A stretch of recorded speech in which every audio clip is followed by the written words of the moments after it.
Hi, I'm Stephen Feinberg, Executive Director of the Rhode Island Film and Television Office. Our guest tonight is from Jamestown, Rhode Island originally. He now lives in Los Angeles. I met him when he was working on the TV series Brotherhood as a location manager, and then he worked his way up and worked on productions like The Hunger Games, Fast and Furious, and now he is the Senior Vice President of Physical Production at Universal Studios. Adam McCarthy, welcome to Double Feature. Thanks, Steven. It's great to be here, man. Old friend.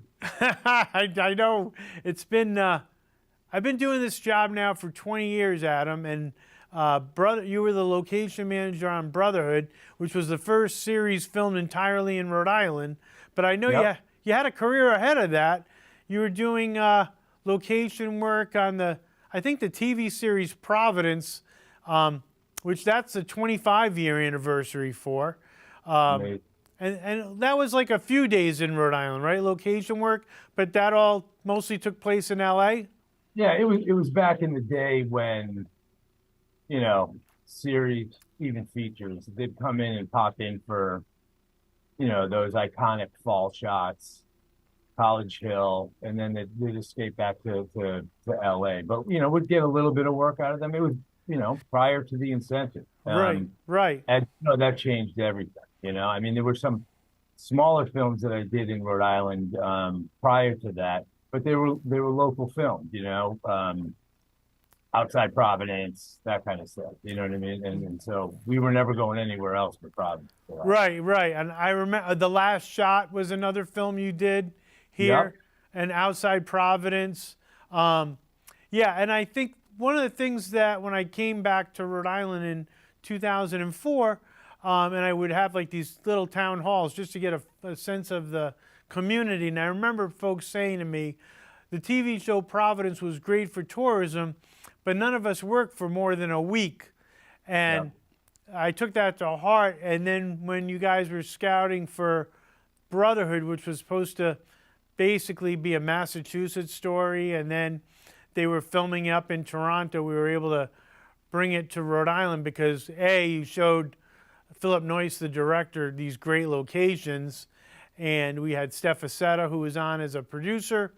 And I remember saying to Philip and to Henry Brontine, I said, and they decided to make it a Rhode Island story. I said, but you're going to shoot 3 days in Rhode Island and the rest up in Toronto? You're not going to be telling the truth. That's a good point. I think when you took them to Twin Oaks, it changed everything. Yeah, right.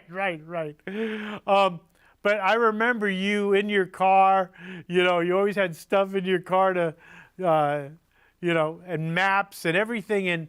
And you really did a phenomenal job of helping to raise the awareness of what Rhode Island had to offer.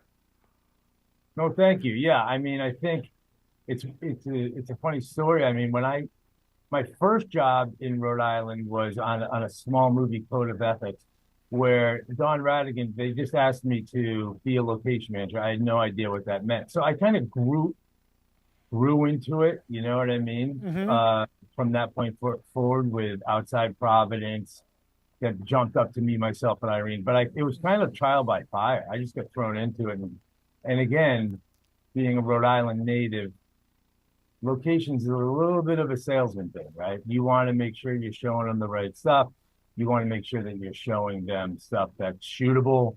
As you know, it does no good to show them things that are impossible to shoot. So, yeah, I mean, again, it's been a journey. How did I never really asked you this, but what inspired you to get involved at all? Did you want to do movies when you were younger? I mean, listen, I grew up in a household that was very open to the arts. I grew up in East Greenwich, right? And I did, as a little kid, I was doing plays with the Academy players, Carousel, South Pacific, whatever.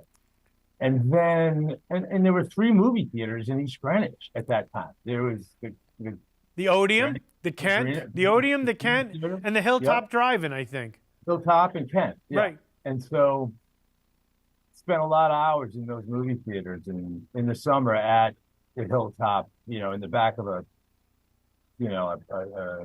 wagon with my parents. So you look back and you realize how, impactful that all was, right?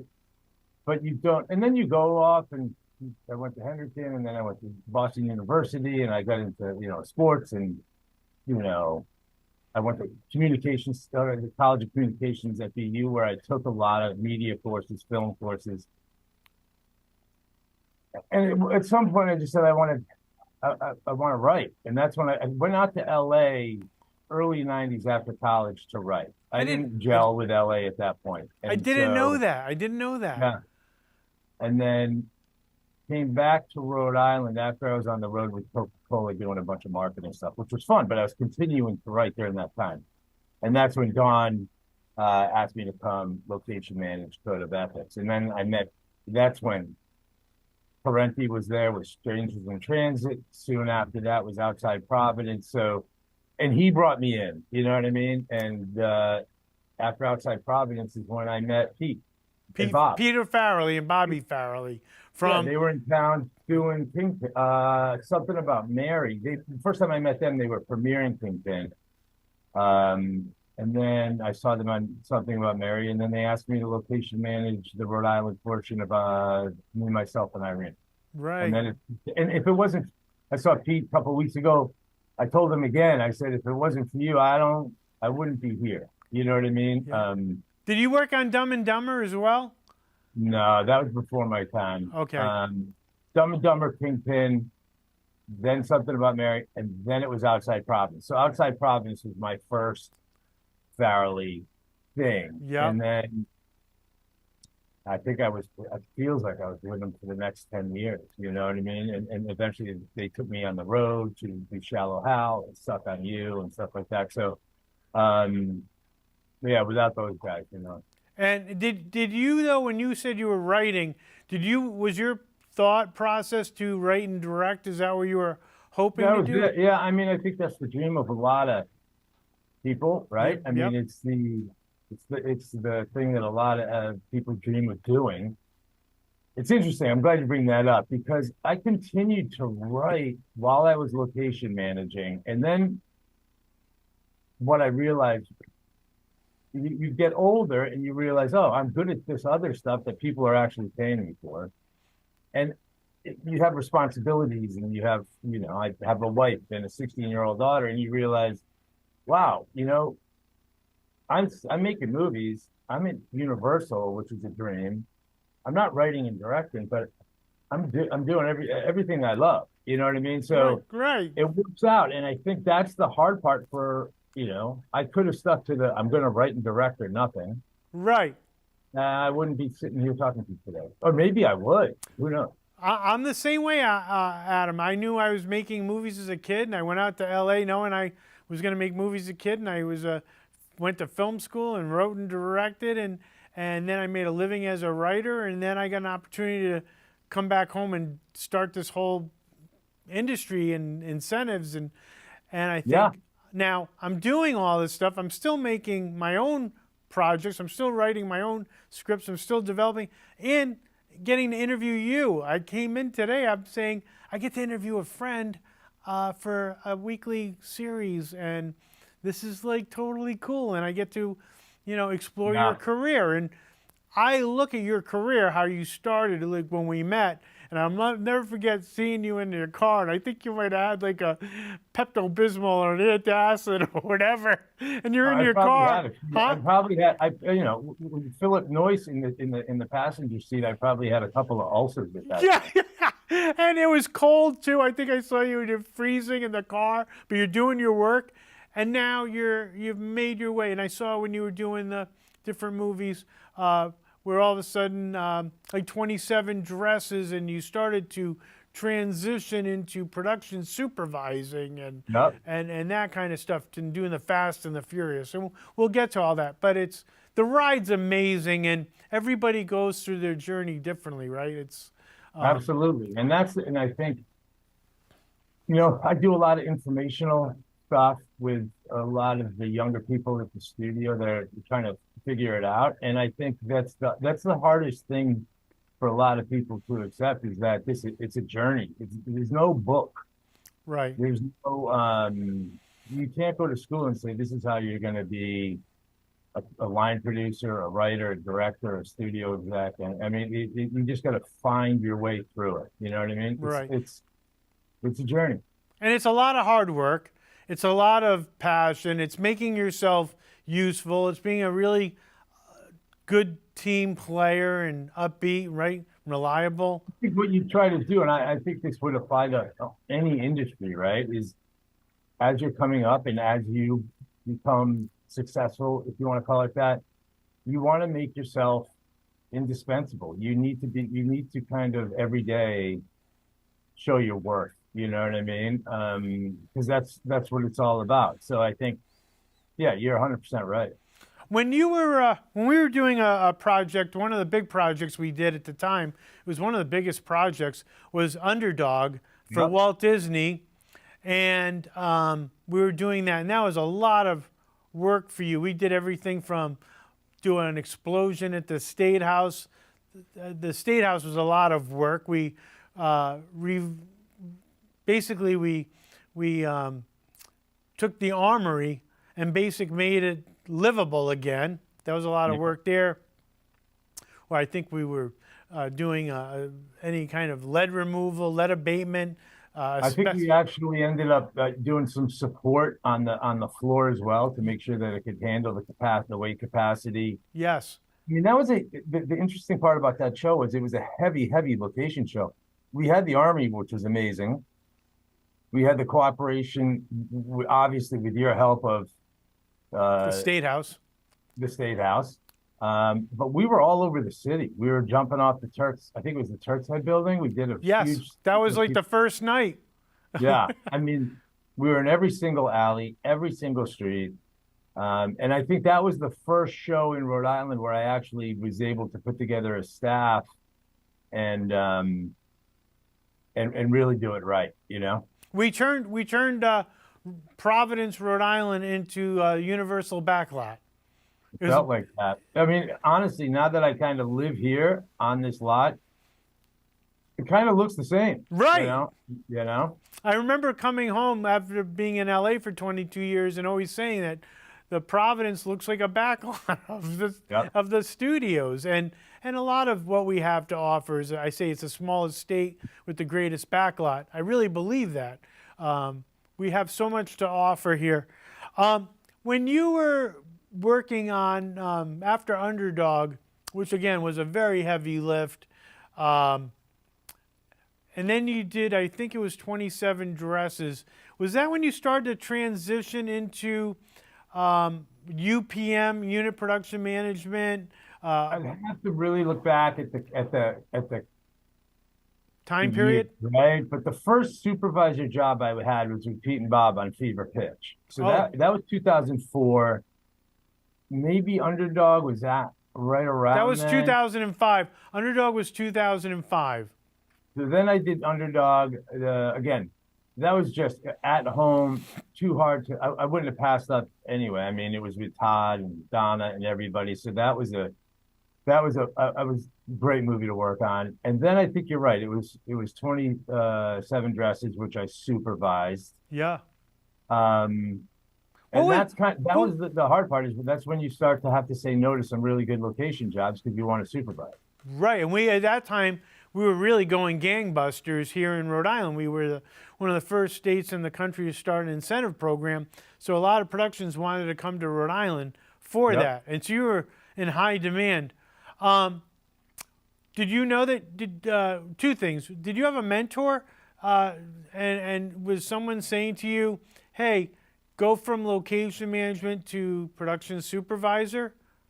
If I had a mentor, I would say that it was the producer I was working with the most, which is Mark Fisher, who was with the Farrellys. I mean, I had done so much location work, and he was the first one to give me the job, give me the shot to supervise, and then he continued to hire. I supervised for them on another 4 or 5 movies, like the Three Stooges. Yeah, Three Stooges, Hall Pass. Again, we were outside of Rhode Island, but it always felt like we were trying to do a piece of something in Rhode Island. Right, You know? right. But yeah, Fish was the guy for me. Still is a super friend. Still is doing stuff with Pete. And it seems like it's that family that you know so well, that whole Farrelly group. And so I'd say he was a mentor. I'd say another kind of mentor was someone else I think you've had on the program, which is Jerry Ketchum, Yes. who was the exec on Underdog. Yes. And also an exec on another one of my shows, The Proposal, that I supervised. And he gave me some really good advice along the way. So he's Jerry's terrific, right? There. So what was the tell us about production management, production supervising. Tell us what that entails. Well, I mean, going from locations, the one thing that I had going for me is that I had already started doing budgets for my department, which at that point, I want to say, Underdog was somewhere around $1 million. But you get to understand, I couldn't have supervised without location manager, right? So as a location manager, you're budgeting, big, small movies. You are interacting with every single department.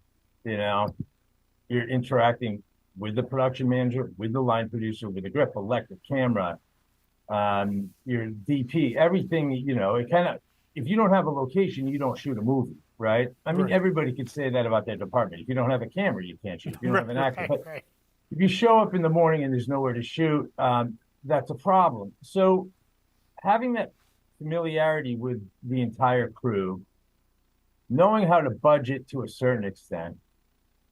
I knew the crew. So when I started to supervise, it was in Rhode Island, New England. So supervising is basically a non-union UPM. Mm-hmm. So you are meaning non-union, non-DGA. Getting into the DGA, as you know, takes a lot of days. I was already doing it's a long story. But you're basically running the day-to-day work. You're signing time cards. You're making sure you're hitting your days. You're the right hand for the line producer. And so, and then you start to have relationships with studio folks like Jerry. So you ended up doing production supervising or producing? What happened is, again, with the Farrellys.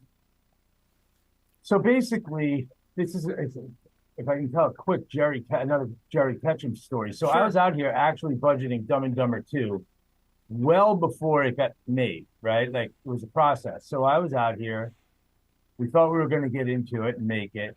I was budgeting with Fisher, and I had lunch with Jerry. And I said, Jerry, when are we going to do another one of those 27 dresses and the proposals? Or like, those were like, it was a reasonable amount of money to make a movie in a very civil way. Right. And we know that that's not exactly how it always goes down. Right. And at that point, he's like, listen, I'm looking at our slate and those aren't the movies we're looking to make. We're making Pirate 6. John Carter from Mars or whatever. You know what I mean? Like really big sequel type, franchise type movies based on epic. IP. Right. Yeah. And so he said, if I have any advice for you at this point, I mean, you get a pretty good resume now, but you need to get a tentpole. And what he meant by that was there were things that I didn't have in my toolbox, right? A major stunt show, major effects, major visual effects. And so, and for the audience, a tentpole would be a big summer blockbuster potential movie. That's a tentpole, to bring everyone under the tent so that it's a wide audience, and that's why they call it a tentpole. Go ahead. Yeah, it's big. For us, it's the Jurassics and the Fasts and that kind of stuff. So it was just a coincidence that at that point that I got a call from the producers of the Hunger Games to go in and interview with them. to supervise the second one, Catching Fire, and they hired me. Yeah. And that kind of was my first big, big movie. How much money do you remember what the budget was on that? It was honestly, it was Lionsgate. That time, you couldn't spend a lot of money at Lionsgate. I think we probably, I can't remember, but I'd say it's over 100, under 150. You know what I mean? Right, right. Um, and the movie did really well. Yep. And then, Did you Adam, do you recall how many days of shooting on a size of that production? Like how many days? what's interesting about those shows is it's a combo, right? Because so you're going to have we probably did 70 days of main unit, probably another 20 days of second unit, which is all very reasonable. Yep. I mean, that was a tight show. You know what I mean? We had a director who was really like responsible and hands-on and super. It was just a good show to work on. So I finished that up, and then I think my next one after that was Fast 7. Yeah, yeah. And where did you film Fast 7? Did Fast 7 based out of Atlanta. That's the movie where we dropped the cars out of the C-130. So then we shot in Pikes Peak. Wow. And I mean, that was basically it. Because that was the main sequence. And then we went to Abu Dhabi. I'm sorry. So, yeah, the Fast movies are a little bit of a travel journey. You know, you hop around. Yeah. Because you got it after, I think that was 7. So you've hit a lot of, you kind of run out of some territory by that point, and we're still doing them. So right. You got to find new places to shoot. Can I ask you, when you're going to a place like Abu Dhabi, how are you talking to someone else who's filmed there? How does that happen? Yeah. I mean, I think the first stop with them was their film office, and they were very aggressive. I mean, the Emirates is a place that is built on oil, right? Yep. So they're very interested in other ways to generate business. And so they were very aggressive. So we start there. Then you start, there were some production services companies there. You bring them on, they start to consult and put together some numbers and find a location person I mean, it wasn't a lot of days. It was driving in the desert, and then it was there was a car that we did a triple. So there's 3 skyscrapers there. The car went from a penthouse, jumped into the next one, and then went out the window. So which is a typical day in Abu Dhabi. That's it. That's right. What happens all the time. Right. So are you having to bring your crew in, or do they have a crew there? The thing is this, on a show like that, or even a show like The Fall Guy, which I just finished, which is a heavy, heavy stunt show. Yeah. There's a lot of specialty technicians. You're bringing a lot. Listen, if you can find them, you hire them. Right. If you can't, you bring them. Right. And so it's always a little bit of a give and take. You know, there's a balance. And so, again, if I shoot somewhere and I could hire all local, I'd do it all day long. But sometimes those people just don't exist for obvious reasons. You right. know? Right. So we've brought a fair share on that movie for sure. And Pikes Peak was probably a crew of. You look at that sequence, that was probably a crew of 200 for 3 weeks in Colorado. Wow. Yeah. Are there particular moments where you're stressed out when you're doing a production of that size? Or do you feel like... I mean, there's always those moments. I would say, like, after this many years, I know how to I know it's going to get done. It might be hard, but it's always, we're going to figure it out. Right. I'd say that on that one, that was when Paul died on Fast Seven. So that was a pretty tough moment. Whether you know you're going to finish the movie or not, you have 500 people that you meet with the weekend after Thanksgiving and say we're going to try to get back on our feet, but you got to give us a week. And so that was hard. Yeah. Let me ask you this. You know, the James Bond films really have been always trying to do stuff on a practical level. Mm-hmm. And that was kind of what they're known for is we're doing this for real. Yeah. And they might augment some stuff, but it's not. They're doing the real stunts and everything. And now, and having talked to Jerry about this also, are you finding that there's more CGI work done rather than some of the practical stunts and effects? And how? I mean, I think we always do as much real as we can, and let visual effects and CGI kind of enhance, take over, that kind of stuff. Um, Safety is a huge issue, and you always have to be. I mean, look at the Mission Impossible. Right. They start, they stop, they start, they stop. Never mind it being an inefficient way of doing it, but you gotta do things right, and you gotta always be thinking about safety. Right. So I'd say you try to do as much as you can in a safe environment where everybody feels okay about it. Um, Again, it's the people you hire. You hire responsible, smart people who aren't going to take those silly chances. You know what I mean? Mm-hmm. I mean, they're making movies. Right. Right. You don't want to endanger someone's life. Let me ask you this: how did you get from the transition from production supervisor and then this kid from Jamestown, Rhode Island, East Greenwich, Rhode Island, walks through the door now as a senior vice president of physical production at Universal Studios? I got to. How did that all happen? I'm excited to hear it. Well, again, it all kind of just one thing runs into the next, right? So going back, this is weird. You go back to Hunger Games. The person that gave the Hunger Games producers my name was a guy named Jeff LaPlante, Jeff who I McCarthy. had never worked with. Jeff is from Massachusetts, right? Now, Jeff's an LA guy. Okay.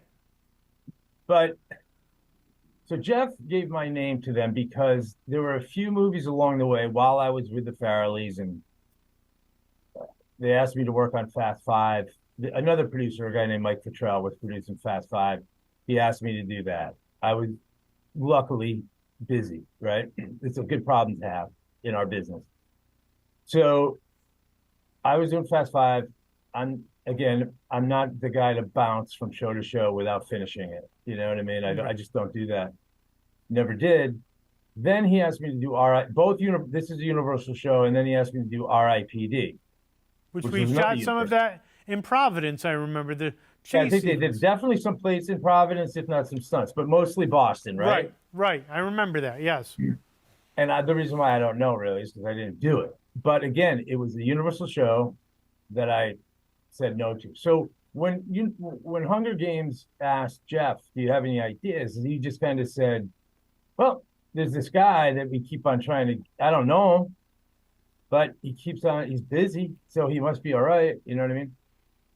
So that was Jeff. So after that, like I said, after the Hunger Games, my first Universal show was Fast Seven, Oh, yep. right?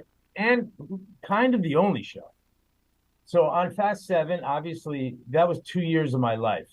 And again, out of a very tragic situation, I became almost part of the Universal family. I was brought into, I came out to LA when we were trying to figure out how to reboot it, how to get it back up. I was involved in meetings. I had no business being it. You know what I mean? Like I was with the head of the studio at the time, with people within the studio that I didn't understand that these things existed, a post department, visual effects, music, marketing, all these people, like all of it. Mm-hmm. So it was really like wow moment. And so that was again, that was another, I was probably in the movie for another year after that, but I had been introduced to all these people here. Yep. I then went out and did a movie called Central Intelligence in Right. 2015, 14, 15. That was in Boston, right? Yeah. I mean, again, I'm in Rhode Island. I'm based out Right. of Rhode Island this whole time. Right. I mean, I had bought my folks' house in East Greenwich at that point. So I was, my wife, my daughter was 7 at that point. So like it was life, Right. And so I was at that point, Jeff got promoted to president of production. I'm in Boston, and he kind of calls me and says, there's a spot at the studio. Do you want to come out and do it? Have it. And I said I was really resistant at first. Life changing. That's a big life change. You've got a family. And I think back and I'm like, it was even more life changing than I thought it was going to be, So I was resistant.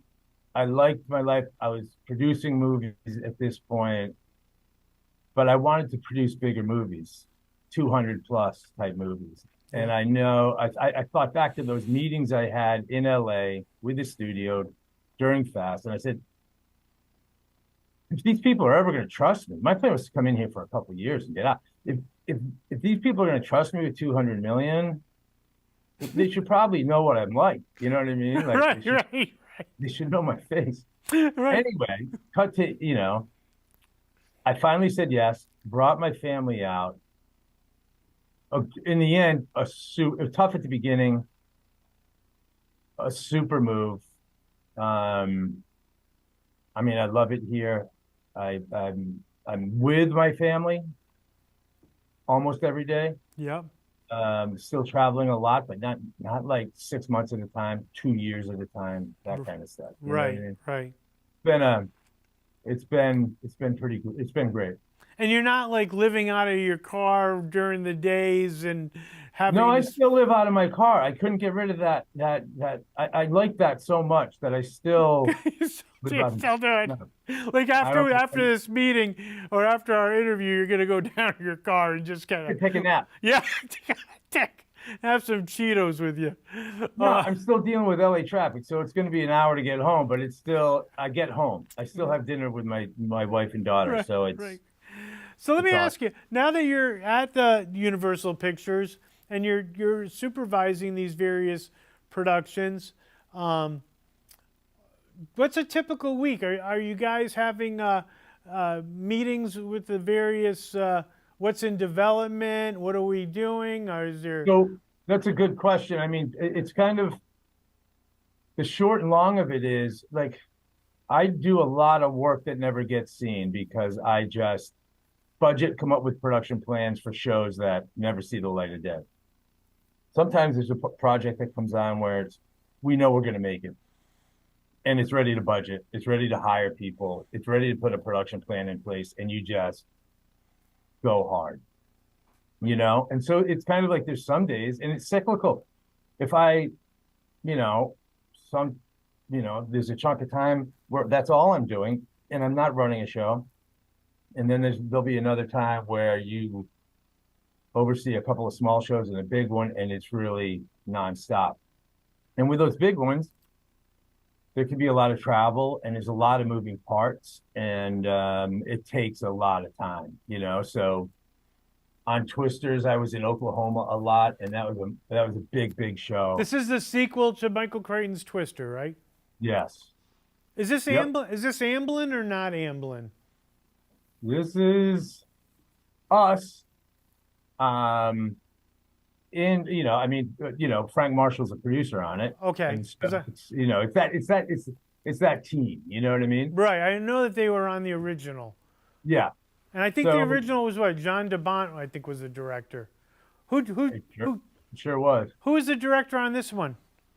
A guy named Isaac Chung, who Okay. is he had done a movie called If you haven't seen Minari, No. um, it's a kind of a story of his life, uh, his family moving here, I think from Korea, and just a really small movie, like just a really thoughtful, smart dude.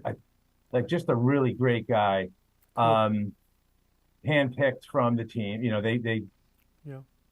he went to they found him and they loved him and he did it. The movie's fantastic. So let me ask you something. Having sold like a script to a studio a few times, so let's say 30 scripts are purchased by Universal in a year. Hmm. Is that a fair amount, maybe, or is it You know what that happens on the other suite. okay? So So I don't know exactly how many. let's say Uh, let's say 50. I don't think it's okay. that many.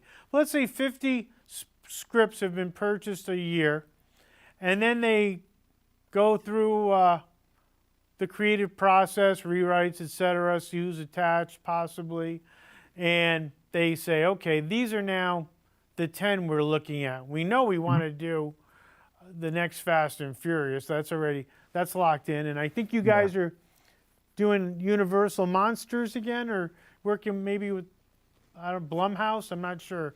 Do you deal with Blumhouse or not? Yeah, we work with Blumhouse. Like the execs in here will oversee a certain amount of Blumhouse movies every year. Yep.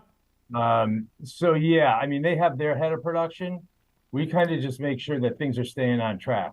Okay. Um, so it's a partnership there. You know what I mean? Yep. But yeah, So let's say you have a production like Twisters, and you said that was in Oklahoma, and then you have another production here.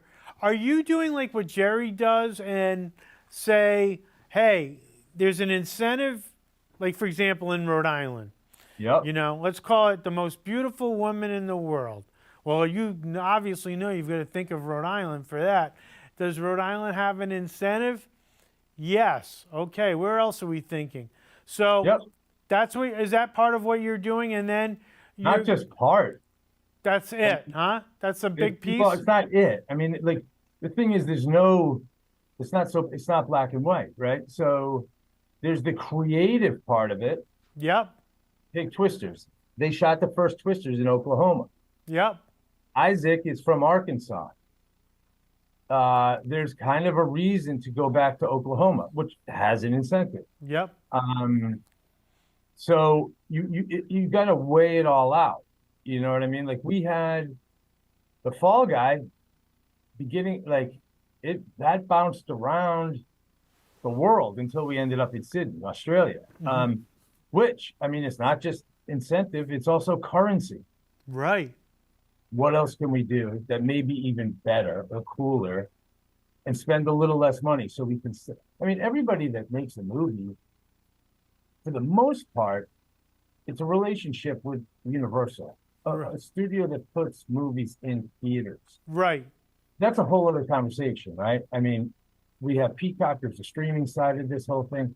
But the reason I got into this business and I feel supported here is because we put movies in the theaters, and that's an experience, right? Yes. So people want to be here. Right. Whether you're Chris Nolan on Oppenheimer or David Leitch on Fall Guy or Isaac Chung on Twister, you feel supported here. So, it's a partnership and there's a mutual thing that goes on where you want to, because it is a business, right? You want to do what you want to do. The best. You want to Well, yeah, maximize you the wanna do potential. best Yep. with what's been given to you. Well, Adam, unfortunately, we're out of time. I could talk to you all day, but I am so proud of you. I'm so happy for you. You look fantastic. I'm so glad that you're thriving. You're doing what you love. I hope we see more of you here in Rhode Island, or I get an opportunity to see you in LA. But I couldn't be more grateful to have you take time out of that crazy schedule you have. Listen, to spend. it's my pleasure, and we go way back, and it's awesome to see what you've done there. with the shows that keep on coming in, whether it's the Gilded Age or whatever. You know what I mean? Like you keep it going, and so I mean, you're a Rhode Island icon now, whether you like it or not. Thank you, and you are an icon, and you're a legend. And In my in my own brain, no. I'm going to tell you something. I used to ask you a lot of questions because you had a lot of experience, and you taught me quite a bit. And you were always were savvy about the industry and people, and you always carried yourself well, and you continue to do so. And thank you so much. And I look forward to talking offline, Bud. For sure. I'll let you know when I'm back. Okay, thanks. Stay healthy Thank and you. happy. You too, bud.